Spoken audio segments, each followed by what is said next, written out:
আজকের ভিডিওতে কথা বলবো হন্ডা সিবিআর 250RR এই বাইকটা সম্পর্কে।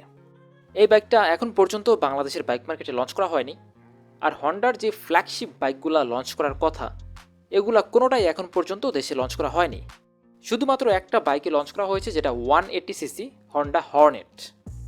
এছাড়া এর উপরের সিসির কোনো বাইকই এখন পর্যন্ত লঞ্চ করা হয়নি। আর হন্ডার ফ্ল্যাগশিপ একটা বাইক হচ্ছে হন্ডা সিবিআর 250। এই বাইকটা আশা করা যায় খুব শীঘ্রই আসবে। আর বাইকটা আসলে আপনার জন্য কেমন হতে পারে সবকিছু আপনি জানতে পারবেন আজকের এই ভিডিওতে। বাইকটা যথেষ্ট পাওয়ারফুল। বাইকের পাওয়ার প্রডিউস ক্যাপাবিলিটি হচ্ছে 39.6 বিএইচপি, এটা 13,000 আরপিএমে। আর অন্যদিকে টর্ক ডেলিভারি ক্ষমতা হচ্ছে 25 newton metre. Liquid cooling system থাকায় বাইকটা থেকে আপনি হিটিং ইস্যু পাবেন না। এটা খুবই স্বাভাবিক যে এই বাইকে এরকম কুলিং সিস্টেম থাকবে। বাইকের ক্লাচ টাইপ হচ্ছে অ্যাসিস্ট্যান্ট স্লিপার ক্লাচ।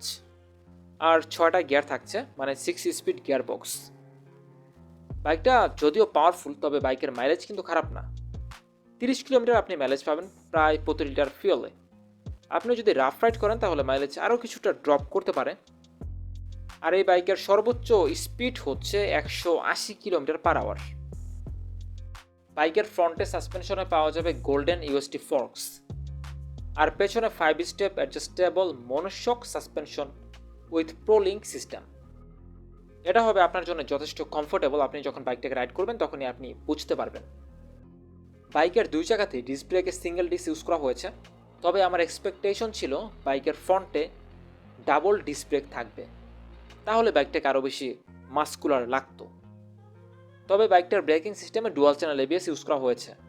বাইকের টায়ার সাইজ ফ্রন্টে 110, তবে ফ্রন্টের চাকার টায়ার সাইজ অনুযায়ী পেছনের চাকার টায়ার সাইজ খুব একটা আমার কাছে ফ্যাট মনে হচ্ছে না, কারণ এটা 140। বাইকের ফ্রন্টের চাকার টায়ার সাইজ অনুযায়ী পেছনের চাকার টায়ার সাইজ থাকা প্রয়োজন ছিল মিনিমাম 150 থেকে 160। বাইকটা আপনার কাছে কেমন মনে হয় আপনি জানাবেন অবশ্যই ভিডিওর কমেন্ট বক্সে। এছাড়াও সবচেয়ে গুরুত্বপূর্ণ বিষয় হচ্ছে বাইকটা যখন বাংলাদেশের বাইক মার্কেটে আসবে তখন এই বাইকের এক্সপেক্টেড প্রাইস কেমন হতে পারে। যদি বাইকটার প্রাইস অনেক বেশি হয় তাহলে বাইকটা মার্কেটে সাড়া ফেলতে পারবে, তবে খুব একটা বেশি না। স্পেসিফিক কিছু পিপল এই বাইকটাকে পারচেস করবে। তবে সিএফ মোটো বর্তমানে যেই প্রাইসে বাইকগুলা মার্কেটে দিচ্ছে, মানে বিক্রি করছে, পাশাপাশি সিএফ মোটোর পার্টসগুলো যদি অ্যাভেলেবল থাকে সব সময়, তাহলে প্রত্যেকটা বাইকের প্রাইস রেঞ্জে কমবে। তবে বাংলাদেশের সিবিআর 150 আর এই বাইকটার প্রাইসের উপরে ভিত্তি করে আমার কাছে মনে হয় নেক্সট যে বাইকটা আসবে হন্ডা সিবিআর 250, এই বাইকটার প্রাইস হওয়ার পসিবিলিটি আছে 6 লাখ টাকার উপরে।